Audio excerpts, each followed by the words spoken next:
ਸਾਰਿਆਂ ਨੂੰ ਸਤਿ ਸ਼੍ਰੀ ਅਕਾਲ। ਮੇਰਾ ਨਾਮ ਰਾਜਬੀਰ ਕੌਰ ਹੈ।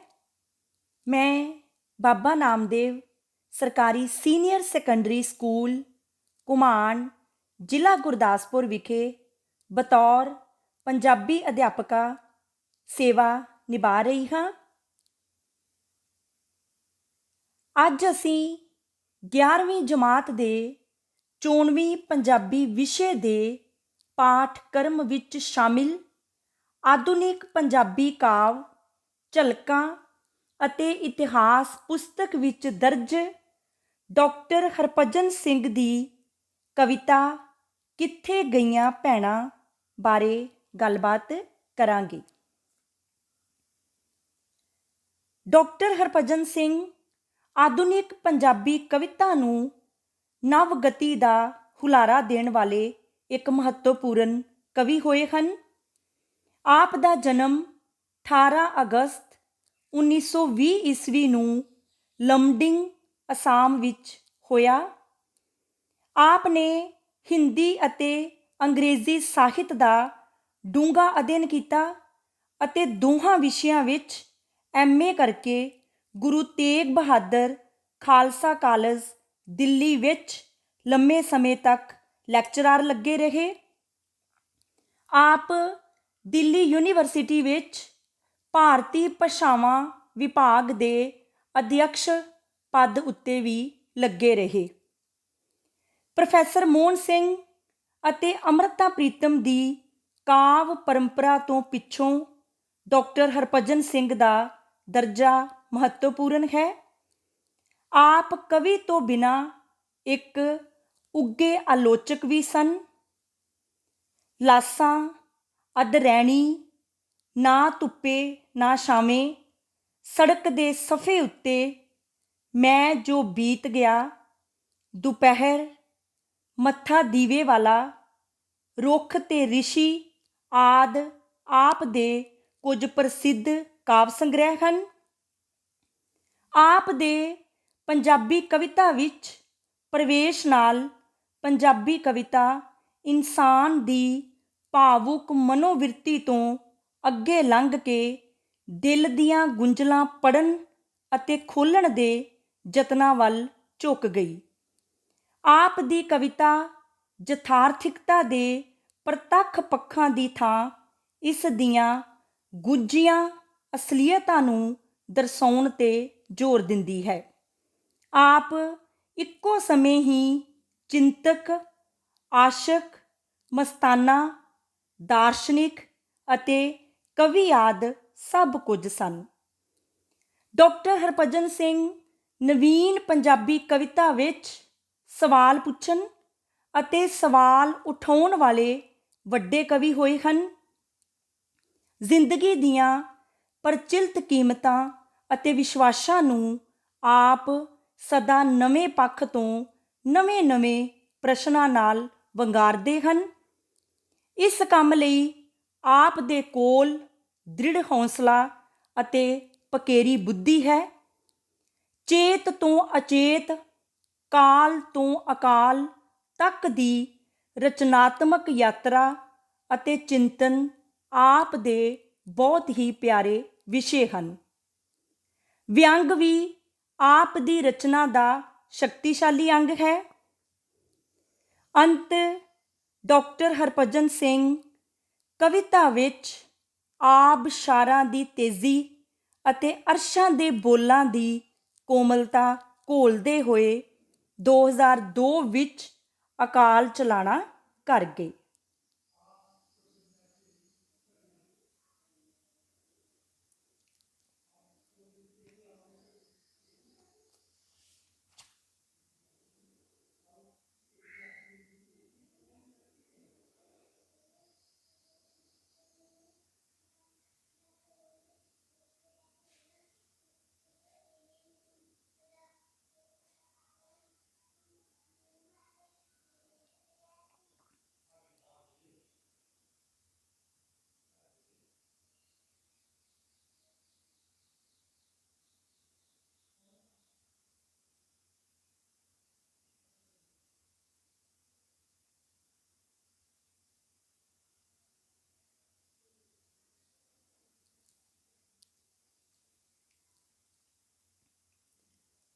ਸਾਡੇ 11ਵੀਂ ਜਮਾਤ ਦੇ 94ਵੀਂ ਪੰਜਾਬੀ ਵਿਸ਼ੇ ਦੇ ਪਾਠਕ੍ਰਮ ਵਿੱਚ ਸ਼ਾਮਿਲ ਡਾਕਟਰ ਹਰਭਜਨ ਸਿੰਘ ਦੀ ਕਵਿਤਾ ਦਾ ਨਾਂ ਹੈ ਕਿੱਥੇ ਗਈਆਂ ਭੈਣਾਂ।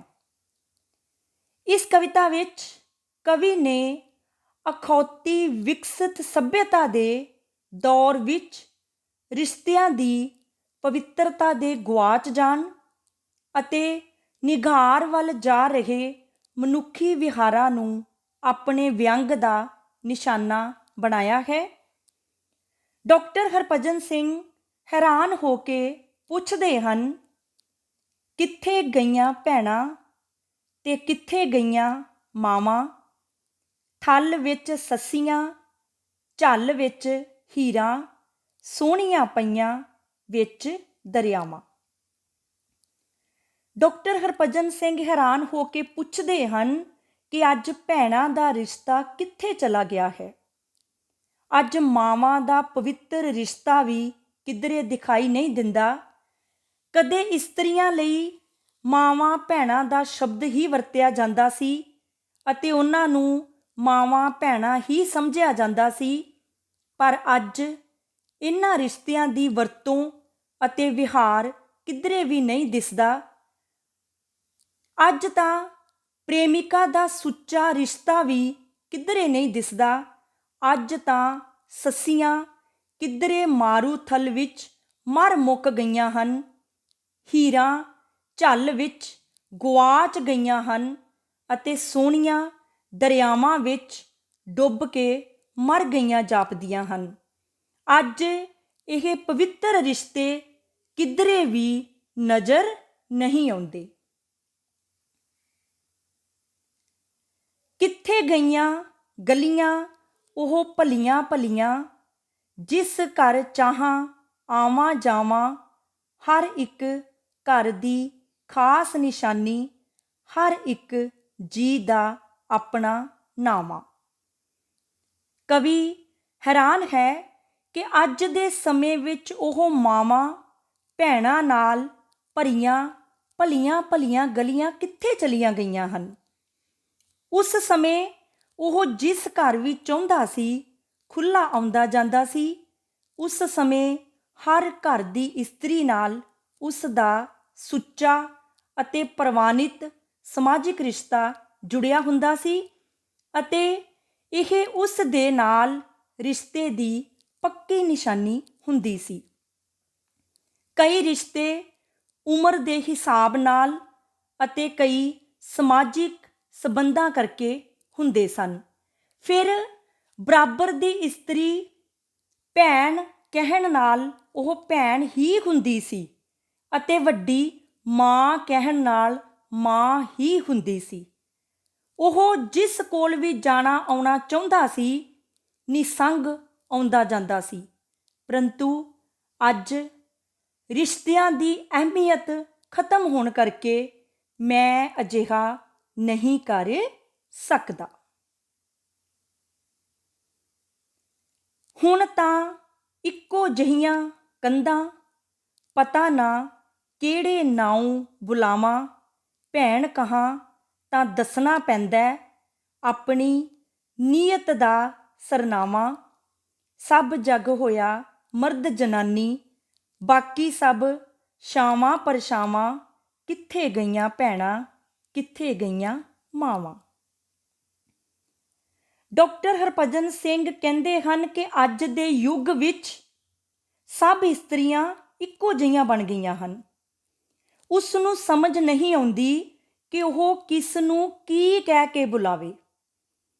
ਇੱਥੋਂ ਤੱਕ ਕਿ ਜੇਕਰ ਉਹ ਭੈਣ ਕਹਿ ਕੇ ਬੁਲਾਵੇ ਤਾਂ ਵੀ ਦੱਸਣਾ ਪੈਂਦਾ ਹੈ ਕਿ ਉਸ ਦੀ ਅਸਲ ਨੀਅਤ ਕੀ ਹੈ, ਉਸ ਦੀ ਅਸਲ ਇੱਛਾ ਕੀ ਹੈ। ਕੋਈ ਉਸ ਦੇ ਭੈਣ ਕਹਿਣ ਉੱਤੇ ਇਤਬਾਰ ਹੀ ਨਹੀਂ ਕਰਦਾ, ਕਿਉਂਕਿ ਇਸ ਸ਼ਬਦ ਦੀ ਵੀ ਦੁਰਵਰਤੋਂ ਹੋਣ ਲੱਗੀ ਹੈ। ਅੱਜ ਤਾਂ ਸਾਰਾ ਜ਼ਮਾਨਾ ਮਰਦ ਜਨਾਨੀ ਦੇ ਸਬੰਧਾਂ ਵਿੱਚ ਵੱਟ ਗਿਆ ਜਾਪਦਾ ਹੈ ਅਤੇ ਬਾਕੀ ਮਾਵਾਂ ਭੈਣਾਂ ਤੇ ਪ੍ਰੇਮਕਾਵਾਂ ਦੇ ਸਭ ਰਿਸ਼ਤੇ ਪਰਛਾਵਿਆਂ ਵਾਂਗ ਅਸਥਿਰ ਹੋ ਗਏ ਹਨ। ਅੱਜ ਉਸ ਨੂੰ ਇਨ੍ਹਾਂ ਸੱਚੇ ਤੇ ਪਵਿੱਤਰ ਰਿਸ਼ਤਿਆਂ ਦੇ ਗੁਆਚਣ ਦਾ ਬਹੁਤ ਦੁੱਖ ਹੈ। ਅੱਜ ਉਹ ਮਾਵਾਂ ਭੈਣਾਂ ਨੂੰ ਲੱਭ ਰਿਹਾ ਹੈ ਅਤੇ ਪਤਾ ਨਹੀਂ ਲੱਗਦਾ ਕਿ ਮਾਵਾਂ ਭੈਣਾਂ ਕਿੱਥੇ ਚਲੀਆਂ ਗਈਆਂ ਹਨ। ਇਹ ਸੀ ਡਾਕਟਰ ਹਰਭਜਨ ਸਿੰਘ ਦੀ ਲਿਖੀ ਹੋਈ ਕਵਿਤਾ ਕਿੱਥੇ ਗਈਆਂ ਭੈਣਾਂ। ਇਸ ਕਵਿਤਾ ਦਾ ਕੇਂਦਰੀ ਜਾਂ ਅੰਤਰੀਵ ਭਾਵ ਇਹ ਹੈ ਕਿ ਅੱਜ ਸਾਡੇ ਸਮਾਜ ਵਿੱਚੋਂ ਮਾਂ, ਭੈਣ ਅਤੇ ਪ੍ਰੇਮਿਕਾ ਦੇ ਪਵਿੱਤਰ ਰਿਸ਼ਤੇ ਗੁਆਚ ਚੁੱਕੇ ਹਨ।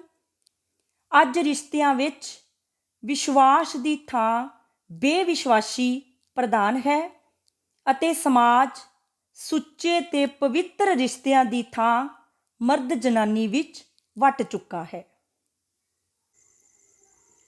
ਹੁਣ ਅਸੀਂ ਡਾਕਟਰ ਹਰਭਜਨ ਸਿੰਘ ਜੀ ਦੇ ਜੀਵਨ ਅਤੇ ਉਹਨਾਂ ਦੁਆਰਾ ਲਿਖੀ ਹੋਈ ਕਵਿਤਾ ਕਿੱਥੇ ਗਈਆਂ ਭੈਣਾਂ ਦੇ ਬਾਰੇ ਵਿੱਚ ਕੁਝ ਵਸਤੂਨਿਸ਼ਟ ਪ੍ਰਸ਼ਨ ਅਤੇ ਉਹਨਾਂ ਪ੍ਰਸ਼ਨਾਂ ਦੇ ਉੱਤਰ ਦੇਖਾਂਗੇ।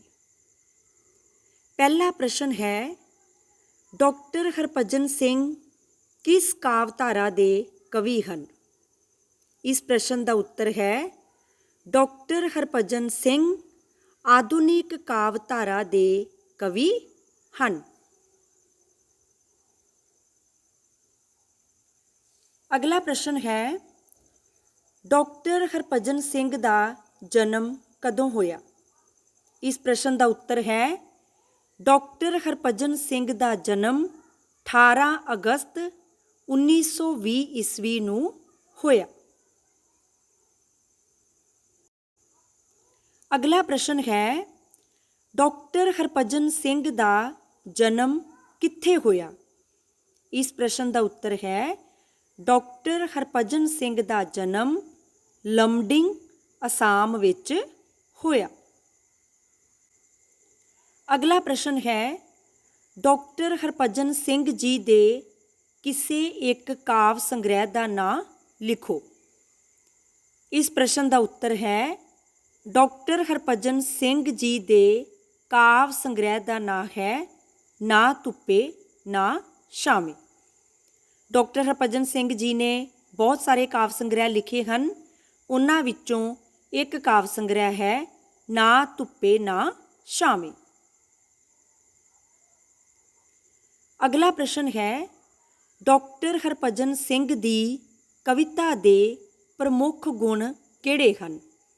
ਇਸ ਪ੍ਰਸ਼ਨ ਦਾ ਉੱਤਰ ਹੈ, ਡਾਕਟਰ ਹਰਭਜਨ ਸਿੰਘ ਦੀ ਕਵਿਤਾ ਦੇ ਪ੍ਰਮੁੱਖ ਗੁਣ ਆਧੁਨਿਕ ਕਾਲ ਦੀ ਚੇਤਨਤਾ ਅਤੇ ਸੁਹਜਵਾਦੀ ਸ਼ੈਲੀ ਹਨ।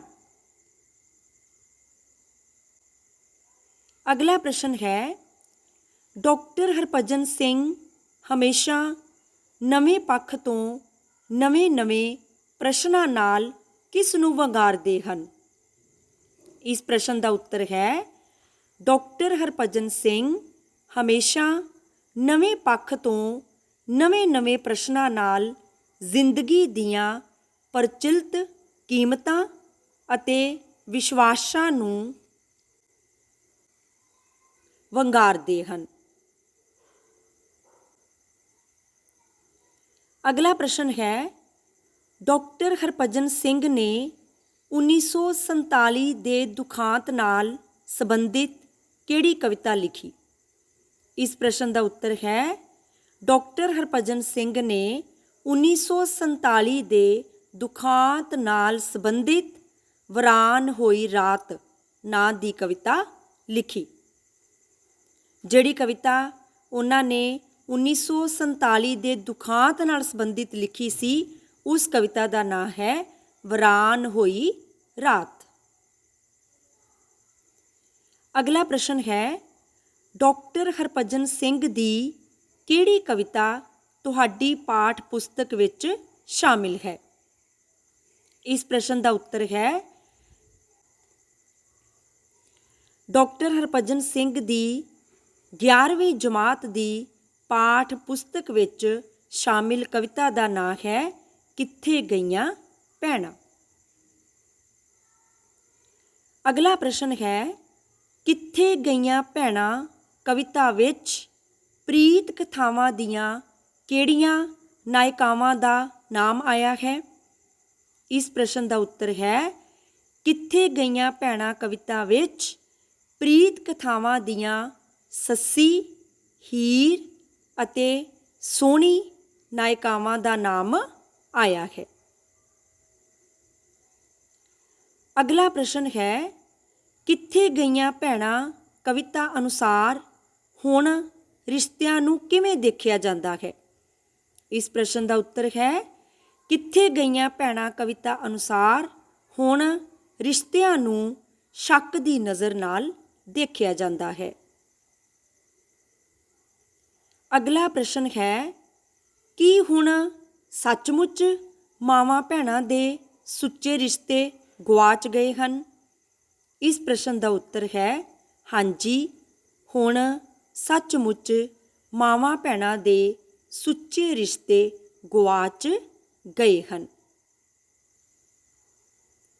ਅਗਲਾ ਪ੍ਰਸ਼ਨ ਹੈ ਕਿੱਥੇ ਗਈਆਂ ਭੈਣਾਂ ਕਵਿਤਾ ਵਿੱਚ ਕਵੀ ਨੇ ਕੀ ਖਤਮ ਹੋ ਜਾਣ 'ਤੇ ਸਵਾਲ ਖੜੇ ਕੀਤੇ ਹਨ। ਇਸ ਪ੍ਰਸ਼ਨ ਦਾ ਉੱਤਰ ਹੈ ਕਿੱਥੇ ਗਈਆਂ ਭੈਣਾਂ ਕਵਿਤਾ ਵਿੱਚ ਕਵੀ ਨੇ ਇਨਸਾਨੀ ਰਿਸ਼ਤਿਆਂ ਦੀ ਪਵਿੱਤਰਤਾ ਦੇ ਖਤਮ ਹੋ ਜਾਣ 'ਤੇ ਸਵਾਲ ਖੜੇ ਕੀਤੇ ਹਨ।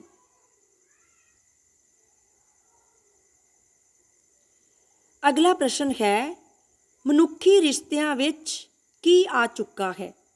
ਇਸ ਪ੍ਰਸ਼ਨ ਦਾ ਉੱਤਰ ਹੈ ਮਨੁੱਖੀ ਰਿਸ਼ਤਿਆਂ ਵਿੱਚ ਨਿਗਾਰ ਆ ਚੁੱਕਾ ਹੈ। ਅਗਲਾ ਪ੍ਰਸ਼ਨ ਹੈ ਕਵੀ ਨੂੰ ਕਿਸ ਦੇ ਗੁਆਚ ਜਾਣ ਦਾ ਬਹੁਤ ਦੁੱਖ ਹੈ।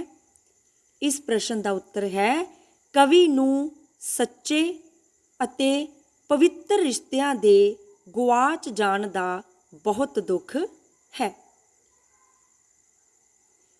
ਅਗਲਾ ਪ੍ਰਸ਼ਨ ਹੈ ਅਜੋਕੇ ਦੌਰ ਵਿੱਚ ਕੋਈ ਵੀ ਇਨਸਾਨੀ ਰਿਸ਼ਤਾ ਕੀ ਨਹੀਂ ਰਿਹਾ।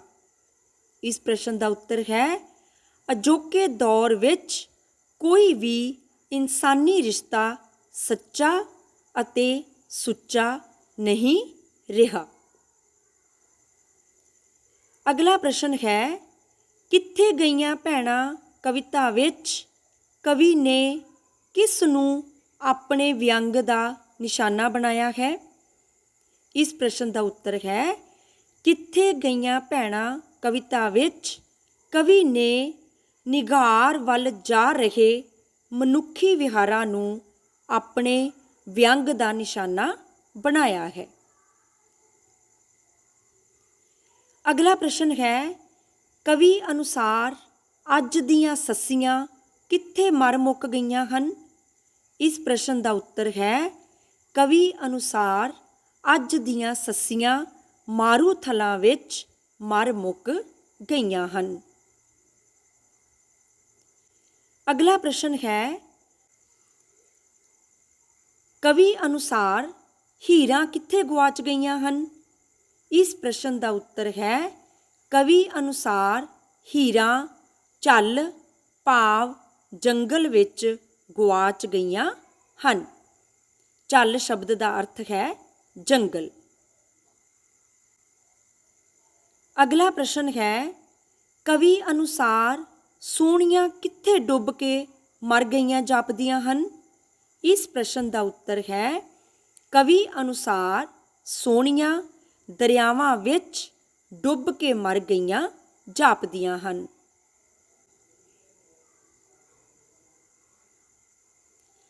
ਅਗਲਾ ਪ੍ਰਸ਼ਨ ਹੈ ਕਵੀ ਅਨੁਸਾਰ ਪਹਿਲੇ ਸਮੇਂ ਵਿੱਚ ਹਰ ਘਰ ਦੀ ਇਸਤਰੀ ਨਾਲ ਕਿਸ ਤਰ੍ਹਾਂ ਦਾ ਰਿਸ਼ਤਾ ਜੁੜਿਆ ਹੁੰਦਾ ਸੀ।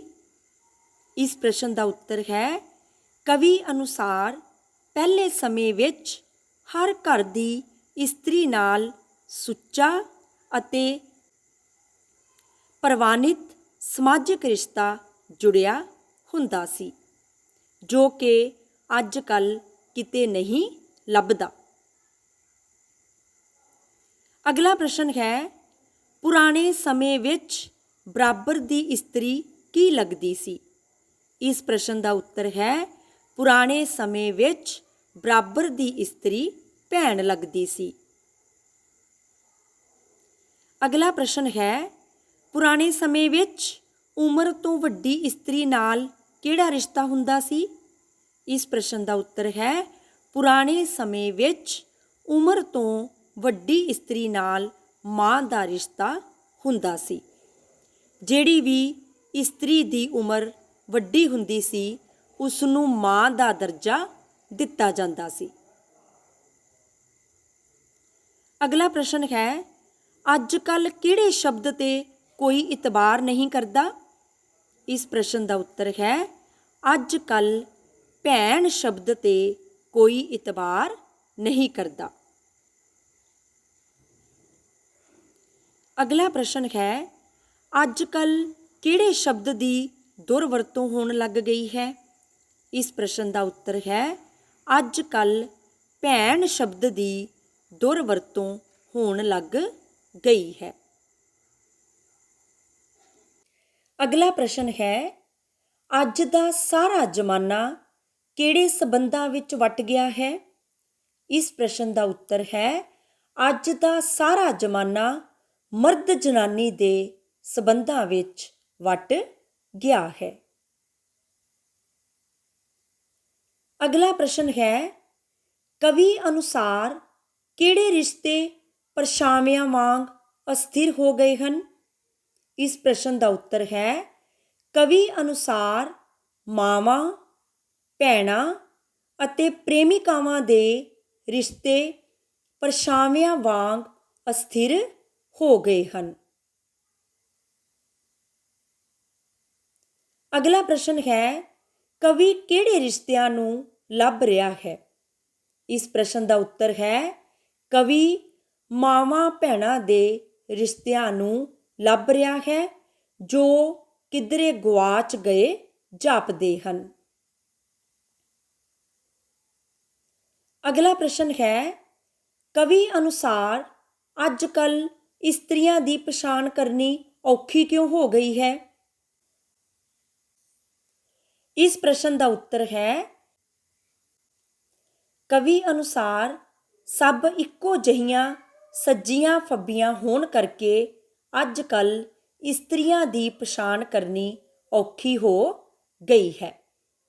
ਇਸ ਤੋਂ ਕਵੀ ਦਾ ਭਾਵ ਇਹ ਹੈ ਕਿ ਅੱਜ ਕੱਲ੍ਹ ਉਮਰ ਦਾ ਹਿਸਾਬ ਕਿਤਾਬ ਲਾਉਣਾ ਬਹੁਤ ਔਖਾ ਹੈ। ਬਜ਼ੁਰਗ ਔਰਤਾਂ ਵੀ ਜਵਾਨ ਲੜਕੀਆਂ ਦੀਆਂ ਤਰ੍ਹਾਂ ਸੱਜੀਆਂ ਫੱਬੀਆਂ ਫਿਰਦੀਆਂ ਹਨ ਤੇ ਭੈਣਾਂ ਮਾਵਾਂ ਦੇ ਰਿਸ਼ਤੇ ਜੋ ਕਦੇ ਪਵਿੱਤਰ ਮੰਨੇ ਜਾਂਦੇ ਸਨ, ਅੱਜ ਦੇ ਜ਼ਮਾਨੇ ਵਿੱਚ ਗੁਆਚ ਗਏ ਜਾਪਦੇ ਹਨ, ਕਿਧਰੇ ਵੀ ਨਜ਼ਰ ਨਹੀਂ ਆਉਂਦੇ।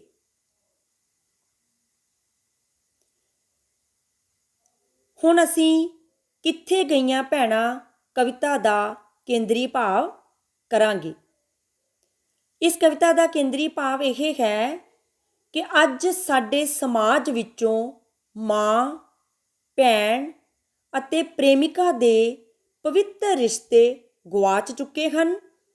ਅੱਜ ਰਿਸ਼ਤਿਆਂ ਵਿੱਚ ਵਿਸ਼ਵਾਸ ਦੀ ਥਾਂ ਬੇਵਿਸ਼ਵਾਸੀ ਪ੍ਰਧਾਨ ਹੈ।